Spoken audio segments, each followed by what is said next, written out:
우리 주변에 공부하신 분들 잘 아시겠지만 주변에 잘 살펴보면 공부 잘하는 사람과 공부를 잘 못하는 사람이 있죠. 중간 이렇게 하는 사람들도 있고.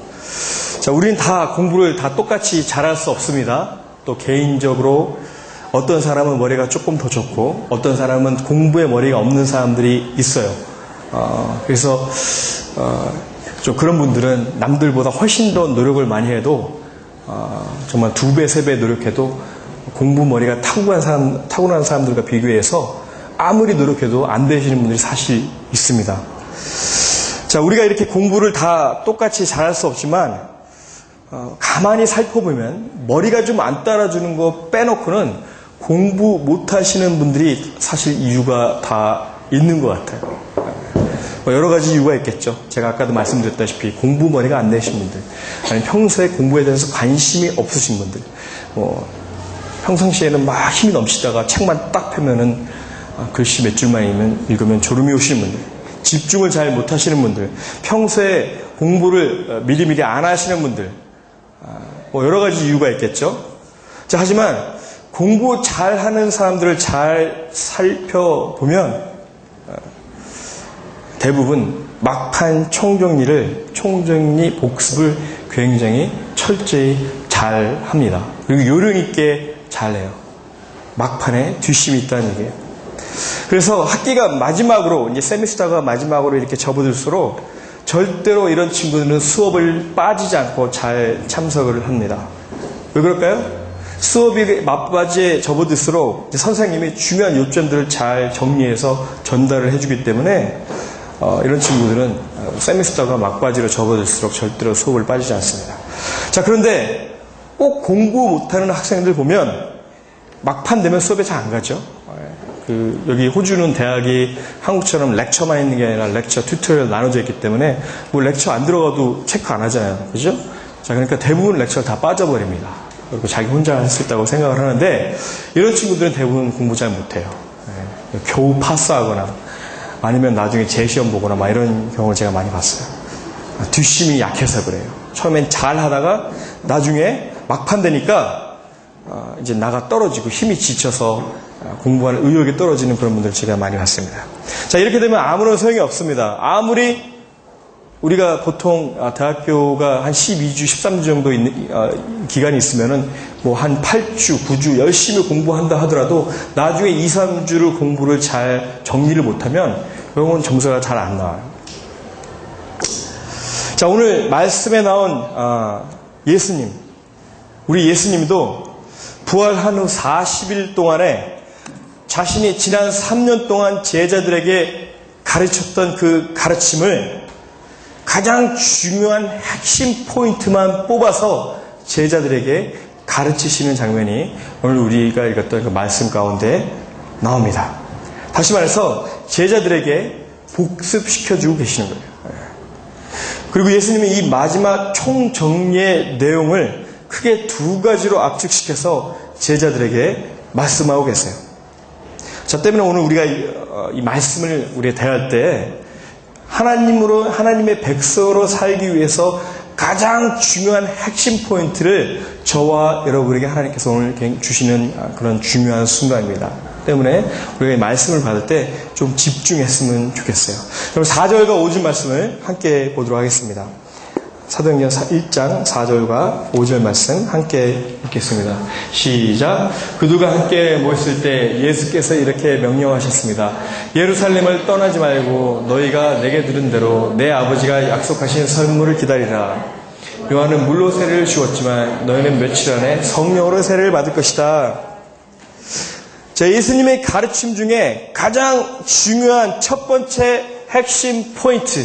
자, 여러분이 지금 성경 66권을 개인의 차이에 따라서 어떤 분들은 다독하신 분들도 계시고 아니면 어떤 분들은 평생 지금까지 지내면서 단 한 번도 통독하지 못한 분들도 계실 거예요. 하지만 우리가 보는 이 성경 66권의 메시지 중에 가장 중요한 핵심 포인트 2가지 중에 첫 번째 포인트를 오늘 예수님께서 저와 여러분에게 말씀하고 계십니다.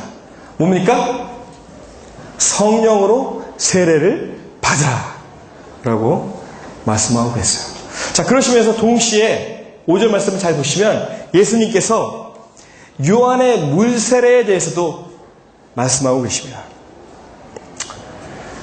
제가 이제 결혼한 지 5년이 넘었어요.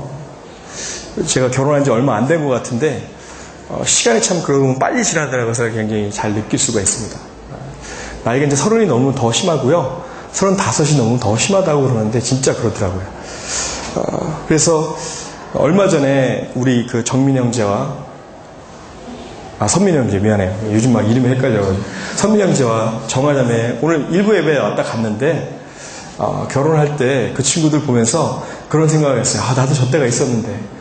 그러면서 그 결혼 막 준비하면서 와이프랑 막 다투고, 안 그럴 것 같죠, 여러분? 그죠?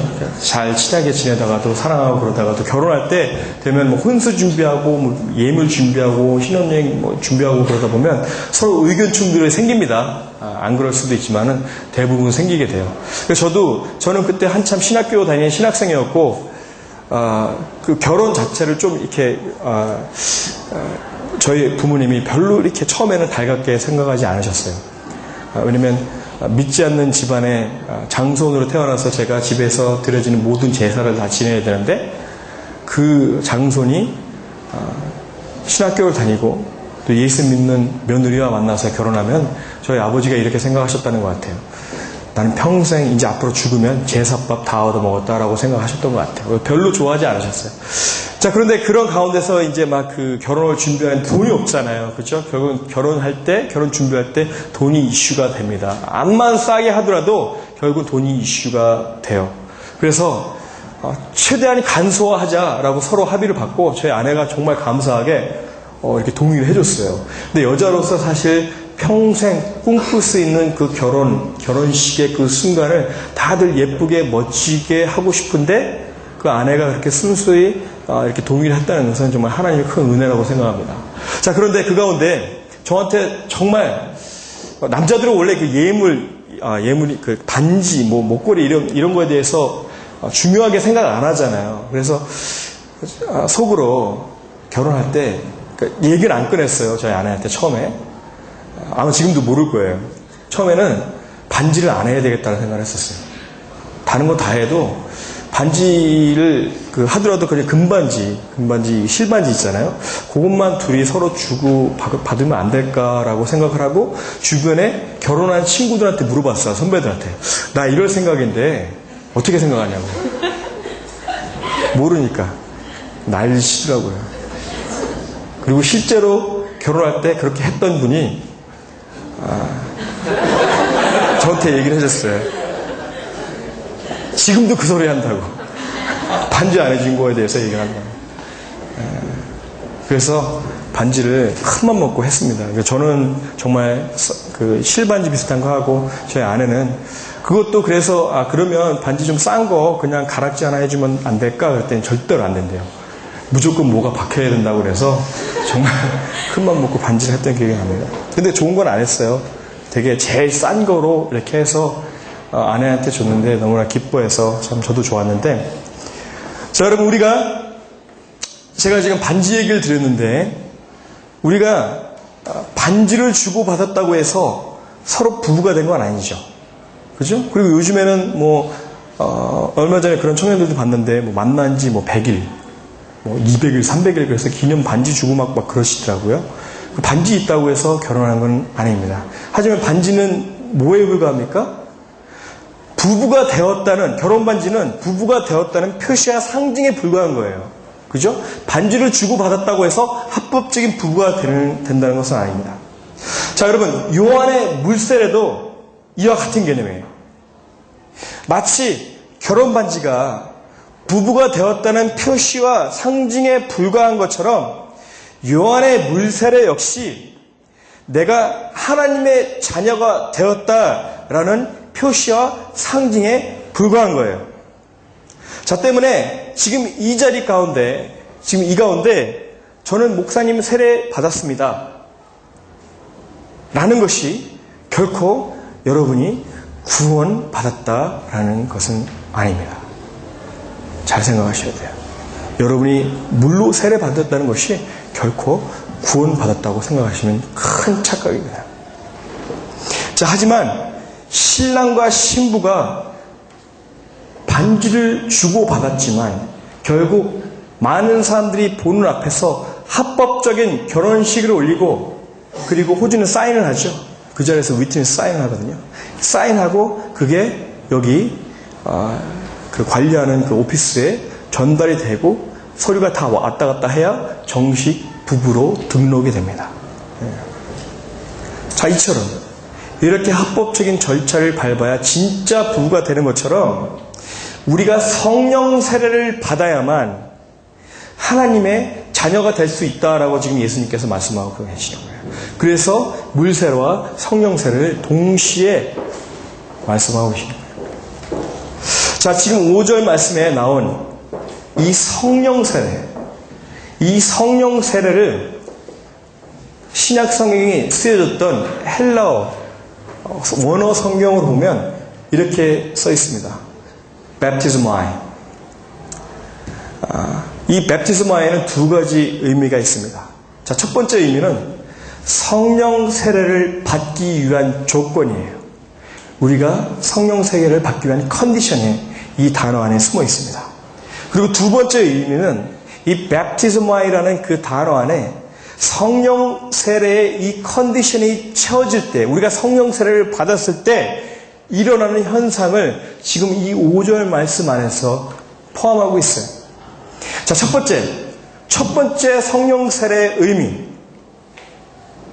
자, 그것은 물에 빠져 죽었다는 의미입니다. 물에 빠져 죽었다. 다시 말해서 저와 여러분이 성령 세례를 받기 위해서는 반드시 내가 죽어야 한다는 거예요. 내가 죽어야 하나님께 성령 세례를 받을 수 있다. 자, 그리고 성령 세례의 두 번째 의미, 베프티스마의 두 번째 의미는 술에 취하다라는 뜻을 가지고 있습니다. 술에 취하다. 이 자리에 이미 그 술이라는 것을 많이 드신 분들도 계실 거예요. 그래서 술 마시면 기분이 어떤 줄 알고 어떤 현상이 일어나는지 잘 아실 겁니다. 여러분, 우리가 술을 왜 마십니까? 안 마신 분들처럼 저를 그렇게 이상하게 쳐다보시는데 술을 왜 마셔요? 그죠? 취하려고 마시죠. 그죠? 취하려고 마시는 거예요. 건강에, 혈액이 좋아서, 반주, 다 좋아요. 근데 사실 아닌 것 같아요. 술은 취하려고 마십니다. 왜 취하려고 마십니까? 왜? 내 힘이 아니라 어떤 그 술의 그 힘에 지배당하고 싶어서 마시는 거예요. 네.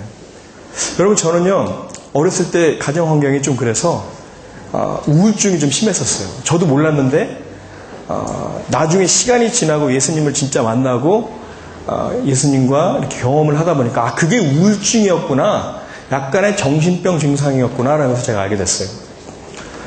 저는 호주에 와서 와이프랑 결혼하기 전에 8년이라는 시간을 혼자 보냈는데 그때 당시에 우울증이 너무 심해서 밤에 혼자 잘 때 항상 술을 마셔야 잠을 잘 수 있었어요. 항상 매일 하루도 안 빠지고 하다못해 교회 갔다 와서 저녁에 교회 갔다 와서 그때 예수님을 인격적으로 만나지 않았을 때죠. 교회 갔다 와서 집에 와서 내 방 안에 있던 술을 꺼내서 마시고 그랬었어요. 그리고 술 마시지 않으면 잠을 못 잤어요. 예를 들어서 그럴 때 있잖아요. 분명히 술이 다 떨어졌는데 까먹고 안 사왔어. 근데 여러분 잘 아시겠지만 여기 그 술집 그 리커샵이 또 일찍 닫잖아요. 주일날은. 모르는 것처럼 그러시는데 일찍 닫아요. 주일날. 그래서 그럴 때가 있어요. 그럼 막 밤에 불안한 거예요. 잠을 자야 되는데 술을 마셔야 잠이 오는데 불안한 거예요. 그러니까 막 전화를 막 돌려요. 친구들한테. 애들 다음날 막 그 학교 가야 되고 일해야 되고, 야 제발 나 좀 만나줘, 술 좀 마셔줘라, 막 이렇게 막 그랬었어요. 그 정도로 심했었어요. 자, 제가 왜 이렇게 술을 마셨을까? 불안해서, 채워지지 않기 때문에, 외롭기 때문에, 술을 안 마시면 슬퍼지기 때문에 술의 힘을 빌렸던 거예요. 다시 말해서 그 우울증 증상을 극복하기 위해서 저는 술의 힘을 빌렸던 거예요. 여러분, 바울도 갈라디아 2장 20절에서 성령 세례에 대해서 말하고 있습니다. 자, 뭐라고 말하고 있습니까? 갈라디아서 2장 20절 유명한 말씀이죠. 함께 2장 20절 마라나타가 아니고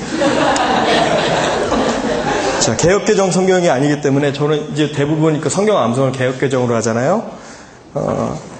우리말 성경으로 보도록 하겠습니다.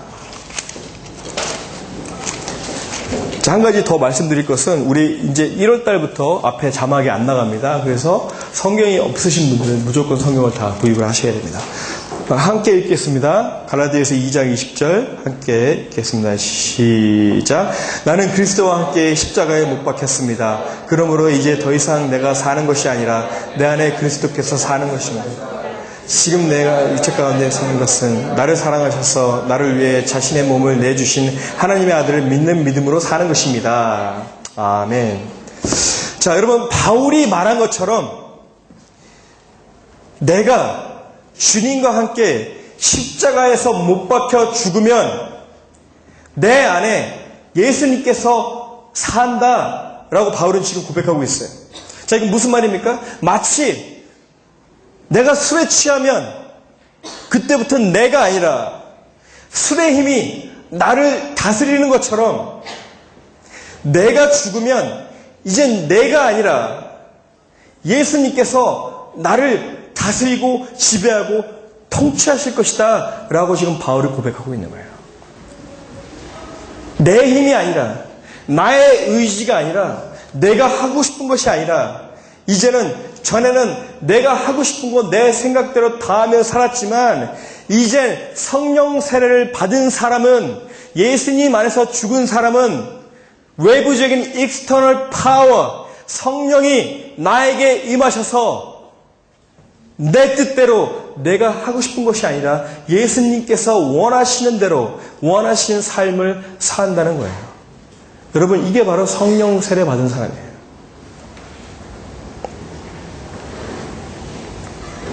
그리고 그 예수님이 지금 이 시간 저와 여러분이 성령 세례를 받으라고 말씀하고 계십니다. 다시 한번 정리할게요. 성령 세례를 받기 위해서는 반드시 저와 여러분이 먼저 죽어야 됩니다. 그리고 두 번째, 저와 여러분이 십자가 위에서 예수님과 함께 죽었을 때 우리는 그때부터 술의 힘으로 살아가는 것처럼 우리의 힘이 아니라 예수님의 힘과 예수님의 능력과 예수님의 의지대로 살아가는 거예요. 그것이 바로 성령 세례예요. 그리고 이 성령 세례를 받은 사람이 하나님의 자녀다라고 성경은 기록하고 있어요. 하나님의 자녀다. 여러분이 어렸을 때 교회에서 여러분 의지와 상관없이 물로 유아세례 받았다고 해서 구원받은 것이 아니에요. 또는 여러분이 성인이 되어서 물세례를 받았다고 해서 하나님의 자녀가 된 것은 아니라는 얘기입니다. 그런데 간혹 어떤 분들은요, 어떤 특별한 체험을 경험해야 성령 세례를 받은 것이다 라고 말하는 분들이 계세요. 특별한 체험, 특별한 경험. 예를 들면 어떤 방언이나 아니면 어떤 좀 특별한 것을 보았거나 이런 것들을 경험을 해야 성령 세례를 받았다라고 말씀하시는 분들이 계세요. 자, 그럼 여러분, 저도 사실 예전에 그런 걸 경험한 적이 있어요. 한참 2주간 이렇게 금식기도 하는데 온몸을 휘감는 경험을 한번 받았어요. 보통 사람이 느낄 수 없는 그런 성령 체험을 경험했지만 여러분, 이건 잘못된 믿음이에요. 우리가 어떤 경험을 했다고 해서 방언을 했다고 해서 성령 세례를 받은 것이 아니라 우리가 주님과 함께 십자가에서 죽어야만 성령 세례를 받을 수 있습니다. 아멘? 그리고 이 자리에 앉아 계신 여러분 모두 성령 세례를 받기를 축복합니다. 자, 그리고 8절 말씀을 함께 읽겠습니다. 오늘 1장 8절 함께 읽겠습니다. 시작. 그러나 성령께서 너에게 오시면 너희가 권능을 받고 예루살렘과 온 유대와 사마리아와 땅끝까지 이르러 내 증인이 될 것이다. 자, 성경 66권 중에 가장 중요한 두 번째 포인트. 예수님이 뭐라고 말씀하셨어요? 나의 증인이 되라 라는 사명을 저와 여러분에게 주셨어요. 예수님의 증인이 되어라. 자, 오늘 지금 이 말씀 우리말 성경에는 이렇게 기록되어 있죠. 너희가 성령을 받고 성령의 능력을 받으면 내 증인이 될 것이다 라고 기록이 되어 있어요. 우리말 성경엔. 자, 그런데 이 똑같은 말씀을 원어 성경으로 보면 어떻게 기록이 되어 있냐면 너희는 내 증인이 되어야 한다 라고 기록되어 있어요. 다시 말해서 우리가 예수님의 증인이 되는 것은 우리가 택해도 되고 택해도 되지 않는 그런 초이스나 옵션 상황이 아니라 성경은 분명히 우리가 하나님의 자녀라고 믿는 모든 사람들은 예수님의 증인의 삶을 반드시 살아야 한다라고 말씀하고 있어요. 다시 말해서 명령이에요. 명령. 그리고 이 증인이라는 단어, 영어는 지금 뭐라고 되어 있죠? witness라고 되어 있죠. 이 witness라는 단어를 원어 성경으로 보면 마투스라고 기록되어 있습니다. 마투스. 그리고 이 원어 마투스는 영어로 마터라는 뜻을 가지고 있어요. 마터 뭔지 아시죠? 마터. 순교자. witness, 증인이라는 이 단어가 순교자라는 의미를 가지고 있다는 거예요. 그리고 8절 말씀을 다시 보시면 뭐라고 기록되어 있습니까? 너희가 성령의 권능을 받고 라고 기록되어 있는데, 자, 여기서 권능이라는 이 단어, 영어로는 power라고 기록되어 있어요. 자, 이 단어를 다시 한번 원어 성경으로 보면 dynamis라고 합니다. 그리고 이것을 영어로 다시 해석하면 dynamite라고 해요. 뭐예요? 폭탄. 자, 그럼 제가 지금 여러분에게 계속 원어에 대해서 이야기하는데 좀 약간 좀 혼란스럽죠? 생전 원어에 대해서 얘기 안 하다가 갑자기 원어를 얘기하고 어쩔 수 없이 이럴 때가 있으니까 여러분 이해하십시오. 자, 그럼 예수님이 지금 제자들에게 이 하신 말씀을 성경에 기록되었던 그 원어 성경을 보면 다시 제가 여러분에게 풀어서 말씀드리면 예수님이 이렇게 말씀하셨어요. 너희는 폭탄 메고 순교해라. 무슨 얘기인지 아세요? 너희는 폭탄 메고 순교하라 라고 말씀하신 거예요. 자, 그러면 여기서 한 가지 질문해 봅시다. 예수님이 왜 이런 살벌한 단어를 사용하셨을까? 예수님이 알카이다의 추종자인가? 예수님이 텔레반입니까? 왜 갑자기 이런 극단적인 익스트림한 이런 단어를 사용하셨을까? 그리고 왜 예수님의 제자들은 모두 예수님께서 말씀하신 대로 다 순교로 생애를 마감했을까? 여러분 잘 아시죠? 예수님의 12제자 중에 유다는 예수님을 팔아먹고 혼자 목매어 자살합니다. 그리고 또 하나의 제자가 뽑혀서 12제자가 되는데 그 12제자 중에 사도 요한 한 사람을 제외하고 모두 다 순교당합니다. 그죠? 왜 그랬을까요?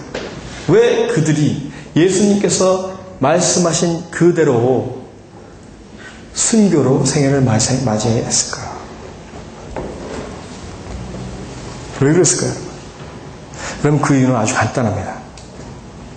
우리가 예수님의 증인이 되는 일에 목숨을 걸어야 할 만큼 우리 삶 가운데 가장 값지고 가장 중요한 일이기 때문에 예수님께서 이렇게 말씀하신 거예요. 실제로 여러분에게 폭탄 메고 모스크에 뛰어들어서 죽으라는 얘기가 아니라 우리 삶 가운데 가장 중요한 일, 목숨을 내놔도 아깝지 않은 가장 중요한 일이기 때문에 예수님께서 이런 단어를 사용하신 거예요.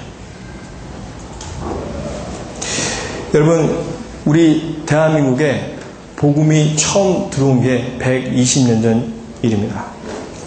조선 땅에 언더우드라는 최초의 선교사가 우리 조선에 들어옵니다. 그리고 120년이 지난 지금에는 우리나라 전 국민의 4분의 1이 예수님을 믿는다는 통계가 나왔어요. 4분의 1. 여러분은 뭐 그거 당연한 일이지 라고 생각할 수 있지만 사실 지난 2000년 기독교 역사를 통틀어서 이런 나라는 찾아볼 수 없습니다. 대단한 나라예요. 우리나라는 뭘 해도 빨리 하잖아요. 그렇죠? 여러분 자동차 만든 걸 보십시오. 우리나라 우리 조상들 한참 땅 그 호미 들고 밭 깔고 있을 때 일본 사람들은 전투기 만들었어요. 그죠? 근데 언제부터 자동차 만들기 시작했습니까? 6.25 전쟁 끝나고 불과 몇십 년 안 되는데 지금 우리나라의 자동차 산업이 어떻습니까? 굉장하잖아요. 그죠? 우리나라는 뭘 해도 빨리 급성장합니다. 기독교도 마찬가지예요. 그래서 하나님께서 이렇게 사용하신 것 같아요. 120년 만에 세계 최대 기독교 국가가 되었습니다. 자, 그럼 여기서 질문 한 가지 했으면 좋겠습니다. 어떻게 이런 일이 가능했을까? 어떻게 다른 나라는 2000년의 세월을 지나와도 무슬람 국가가 되고 기독교가 그렇게 흥황하지 않는데 왜 120년이라는 그 짧은 시간에 복음이 이렇게 빨리 전해질 수 있을까? 여러분, 우리 조선 땅에 들어온 선교사님들이 뛰어나서 그랬을까요? 다른 지역에 파송되었던 다른 선교사님들보다 우리 조선 땅에 들어온 선교사님들의 믿음이 훨씬 더 좋아서 그랬을까요? 그리고 왜 그런 일이 있었을까요? 한번 생각해 보세요. 왜 그 짧은 시간 내에 우리나라가 복음화되었을까? 여러분, 여기 이유가 있습니다. 아주 간단합니다. 훌륭한 선교사님들이 계셨지만 그보다 더 중요한 것은 목숨 걸고 복음을 증거했던 우리 선조들 때문에 그랬어요. 복음을 받아들였던 우리의 조상들 때문에 그랬어요. 우리의 할아버지, 할머니들 때문에 우리나라가 지금 이렇게 기독교 국가가 된 거예요. 그리고 우리도 이걸 배워야 합니다. 우리가 예수님을 전할 때, 누군가에게 복음을 전할 때, 누군가에게 전도를 할 때, 하나님을 소개시켜 주고 싶을 때 그냥 해서는 안 돼요. 그냥 해서는 안 된다는 거예요. 제가 얼마 전에 이런 말도 들었습니다. 하나님이 내 마음을 아시기 때문에 나는 그냥 마음만 가지고 기도만 하겠다고. 그런 얘기를 들었어요. 자, 그럼 여러분 성경을 잘 보십시오. 성경에 나오는 어떤 예수님의 제자가 영혼을 사랑하는 마음만 가지고 자기 자리에 앉아서 기도만 하고 있었습니까? 한번 여러분 자신 스스로 한번 질문해 보십시오. 그런 제자 단 한 명도 찾아볼 수 없습니다. 그렇죠? 만일 그 사람들이 그런 마음을 가지고 있었더라면 사도행전 2장부터 역사는 갈려야 됩니다. 사도 베드로가 성령의 불을 받되 다락방에서 내려와 혼자 자기 집으로 가서 와이프와 장모님과 아이들과 함께 열심히 기도에 힘쓰더라 라고 쓰여져 있습니까? 그렇지 않아요. 그죠? 성령 받자마자 어떻게 합니까? 바로 예수님을 증거하기 위해서 길을 떠납니다. 여러분, 예수님은 제자들에게 성령의 폭탄을 주셨어요. 제가 아까 사도행전 1장 8절에 나오는 성령의 권능에 대해서 말씀드렸죠. 성령의 권능의 뜻, 다이너마이트. 사도들이 받았던 것은 성령의 폭탄이었어요. 자, 그런데 어떻게 이 폭탄을 짊어진 사람들이 그냥 자기 자리에 가만히 앉아만 있을 수 있을까요? 여러분 한번 상상해 보십시오. 여러분 가슴에 제가 어디서 시한폭탄 하나 가져와서 우리 교인 형제 가슴에다가 딱 눌러놓고 너 거기 있어? 그러면 교인 형제가 앉아서 기도만 하고 있을까요? 그렇지 않아요. 난리칠 거예요. 그죠? 폭탄이기 때문에. 여러분 성령의 폭탄도 마찬가지입니다. 그냥 가만히 앉아만 있을 수 없어요. 저 때문에 여러분 예수님의 제자들은 지금 8절 말씀에 나온 것처럼 온 땅끝을 다 돌며 목숨을 걸고 예수님을 증거했습니다. 성령의 폭탄을 가지고 있었기 때문에. 자, 그래서 여러분은 전 세계로 뻗어나가야 돼요. 지금 이 자리에 앉아 계신 여러분은 호주에 계속 사시면 안 됩니다. 그래서 앞으로의 진로 문제를 놓고 기도하실 때 단순히 달라만 기도하지 마세요. 하나님, 저 이거 원하는데 주십시오. 하나님, 제가 지금 이 사업을 위해서 돈이 필요한데 돈을 주십시오. 제가 필요한 사람들이 있는데 사람들을 붙여주십시오. 저에게 공부할 수 있는 기회를 주십시오. 달라고만 기도하지 마시고, 주님, 제가 지금 하고 있는 이 일과 이 공부와 이 사업을 통해서 땅끝까지 주님의 증인이 되고 싶습니다. 라고 기도하시기 바랍니다. 무조건 여러분 다 내려놓고 장기 선교사 가라는 얘기가 아니에요. 무슨 얘기인지 아시겠어요? 여러분이 지금 하고 있는 그 일을 통해서 선교하시란 얘기예요. 예수님을 증거하시란 얘기예요. 지금 이 가운데 사업 준비하는 친구가 있어요. 저는 그 형제를 놓고 이렇게 기도할 거예요. 하나님, 저 형제가 하는 그 사업을 번창시켜 주셔서 호주 땅뿐만이 아니라 전 세계로 뻗어나가는 하나님의 사업체로 주님 번성시켜 주시옵소서. 저는 이렇게 기도할 거예요. 여러분, 이게 하나님의 킹덤 사이즈예요. 여러분은 호주에서만, 이 시드니 조그만 시드니 땅에서만 머물러서 한인들 상대로 장사하고 돈 벌고 좋은 차 타고 좋은 집에서 사는 것을 하나님께서 원치 않는다는 거예요. 하지만 이젠 이 자리에서만 머무는 것이 아니라 전 세계로 뻗어나가서 하나님을 전하는 그런 하나님의 백성들이 되기를 하나님께서 원하고 계세요. 여러분, 그것이 하나님의 뜻이에요. 그게 하나님의 킹덤 사이즈예요.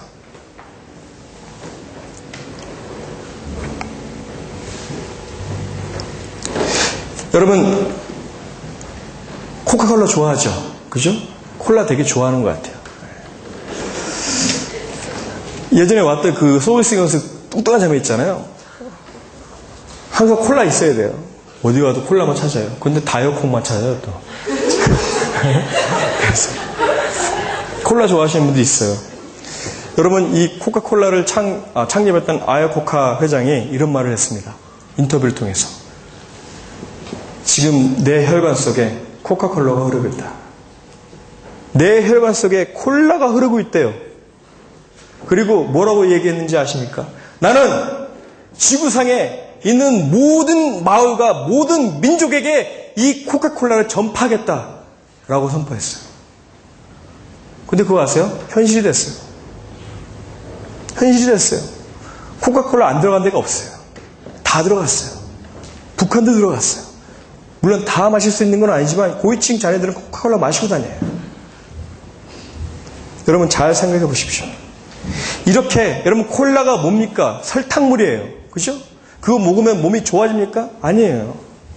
이 설탕물 파는 이 장사치도 이 정도로 큰 비전과 꿈을 가지고 자신의 꿈을 펼쳤는데 하물며 성령의 폭탄을 받은 우리는 어떻게 해야 되겠습니까? 잘 생각해 보세요.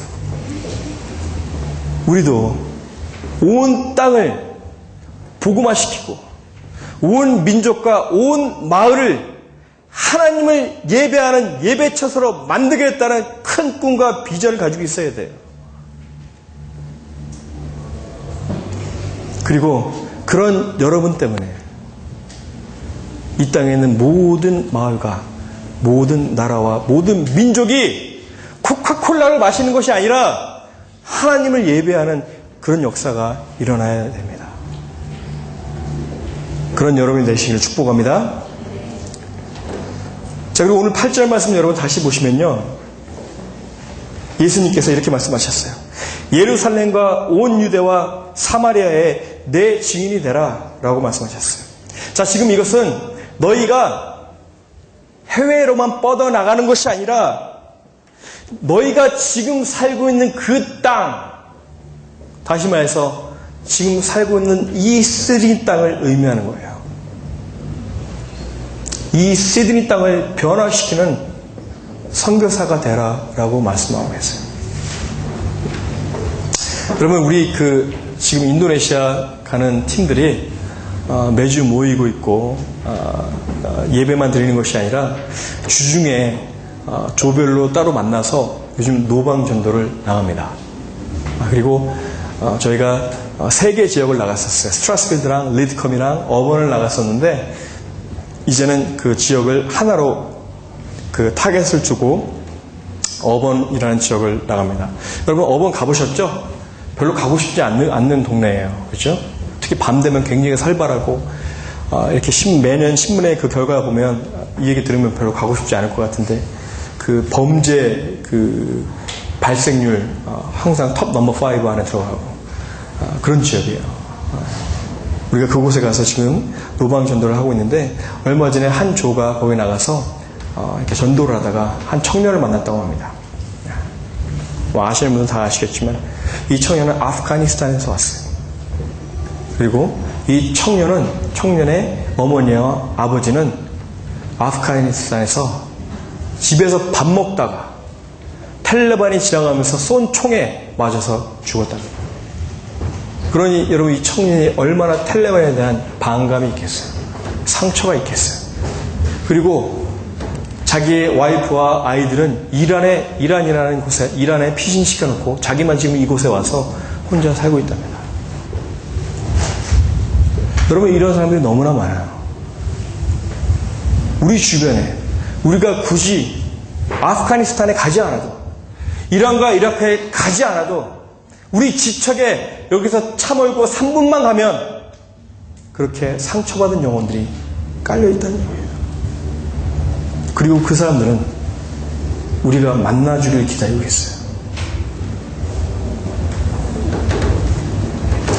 저는 이런 간증이 우리 공동체 안에 가득 차기를 원합니다. 저는 이런 형제를 만났습니다. 그래서 그 형제에게 하나님의 사랑을 전했습니다. 그래서 그 형제가 예수님의 이름으로 세례를 받았습니다.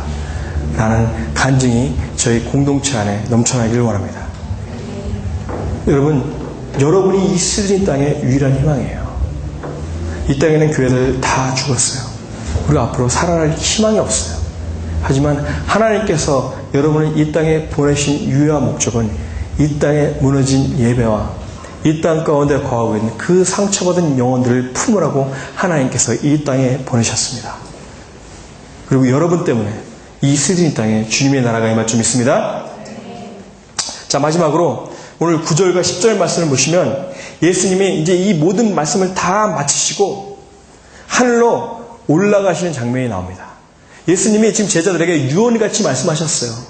40일 동안 부활한 후에 예수님의 제자들에게 모든 자신이 가르치셨던 그 말씀을 정리함과 동시에 마지막 날 이 두 가지 가장 중요한 가르침을 주시고 하늘로 올라갈 때 예수님이 제자들이 지금 뭐하고 있습니까? 다음 절 남겨주세요. 뭐하고 있어요? 예수님의 제자들이 예수님께서 올라가시는 동안 계속해서 하늘을 뚫어지게 쳐다보고 있었습니다. 얼마나 신기했겠어요. 그렇죠? 자기들과 함께 먹고 자고 했던 자기들의 스승이 죽지 않고 그 몸이 들려서 하늘로 올라갔다. 굉장히 신기했을 겁니다. 그래서 그 눈을 그 하늘에서 떼지 않고 와우 이러면서 쳐다봤을 거예요. 어떻게 저럴 수 있지? 그랬을 거예요. 분명히 성경에 기록되지 않았지만 베드로가 헛소리 한번 했을 것 같아요. 그죠? 원래 헛소리 잘하잖아요. 야, 주여 저도 데려가 주셔서 그랬을 것 같아요. 자, 그런데 여러분 11절 말씀을 보시면 이 모습을 본 천사가 제자들에게 이렇게 말하고 있어요. 얘들아, 갈릴리 사람들아, 그거죠. 지역 이름이에요, 저건. 너네 여기서 뭐하고 있냐? 왜 하늘만 쳐다보고 있니? 라고 지금 말하고 있습니다. 지금 이 말씀의 톤은요, 책망하고 있는 거예요. 너네 지금 거기서 뭐해? 물어보는 것이 아니라 이 말씀의 어조는 너희 지금 거기서 뭐하고 있냐? 라고 책망하고 있는 거예요. 자, 그럼 왜 이 천사들이 제자들을 책망했을까? 너희들은 지금 하늘만 쳐다보면서 낭비할 시간이 없다 이놈들아 라고 천사들이 이야기하고 있는 거예요. 하지만 그 시간에 제자들이 뭘 해야 됩니까? 예수님께서 주신 그 사명, 그 사명 감당하기 위해서 예수님의 말에 즉각적으로 순종했어야 됐어요. 예수님께서 하늘로 올라가신 그 장면을 뚫어지게 쳐다만 보고 있는 것이 아니라 예수님이 하셨던 그 말씀을 지키기 위해서 멈추지 않고 망설이지 않고 즉각적으로 반응하며 자기들 갈 길을 가야 했어요. 자, 그럼 이 말씀이 저와 여러분에게 어떻게 적용됩니까? 지금 이 제자들은 눈에 보여지는 것에 정신이 팔려서 마음을 다 빼앗겼습니다. 자, 때문에 저와 여러분 역시 오늘 하나님께서 이 말씀을 통해서 주시는 메시지는 눈에 보여지는 것들에 마음이 뺏기지 말라는 거예요. 정신 팔리지 말라는 거예요. 하지만 저와 여러분이 받은 사명 뭐예요? 뭐예요? 얘기할 때까지 오늘 뭐예요? 사명. 오늘 다 뭐 저랑 해보자고요? 예수님의 증인이더라. 이 사명이 무엇인지 항상 그 마음의 중심을 잃지 말라는 뜻에서 하나님께서 저와 여러분에게 지금 말씀하고 계시는 거예요.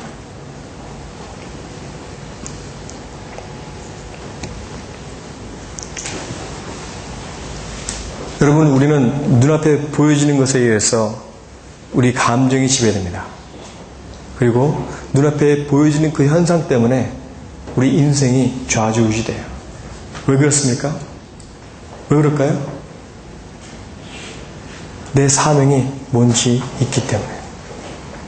내 가슴 속에 하나님께서 주신 그 사명, 그것을 잃지 않고 중심을 흐트러뜨리지 않고 그 사명을 가슴 속에 담아두고 그것에 집중하는 사람들은 내 눈앞에 무슨 일이 벌어져도 절대로 흔들리지 않습니다.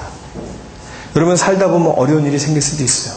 여러분 살다 보면 여러분이 생각하지 않은 그런 예상치 않은 그런 일들이 생길 수 있어요. 하지만 그럴 때마다 지금 이 말씀 가운데 나온 제자들처럼 눈앞에 보여지는 현상에 집중해서 정신 팔려 있다라면 여러분은 예수님께서 여러분에게 주신 그 사명을 망각할 수 있습니다. 그래서 항상 여러분에게 주신 그 사명이 무엇인지 중심을 잃지 않고 꽉 잡고 있어야 되는 거예요. 그 사명에 집중하십시오.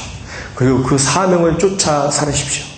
눈앞에 보여지는 현상과 눈앞에 보여지는 일들에 집중하지 말고 정신 팔리지 말고 예수님께서 여러분에게 주신 그 사명 그 하나만 붙잡고 살기를 원합니다. 그리고 그 예수님께서 여러분과 함께 하신다고 말씀하셨어요. 그리고 그 예수님께서 지금 11절 말씀 다시 띄워주시면 내가 다시 오실 것이다 라고 말씀하셨어요. 그리고 그 때가 언제인지를 모르지만 이제 임박하고 있습니다.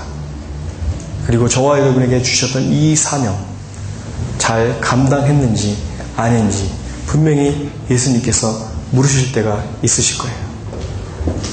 그리고 그 물음 가운데 그 누구도 여러분을 편들어줄 수 없습니다. 제가 아무리 우리 규현의 행위를 좋아해도 미안해 자꾸 얘기해서 예수님 앞에 섰을 때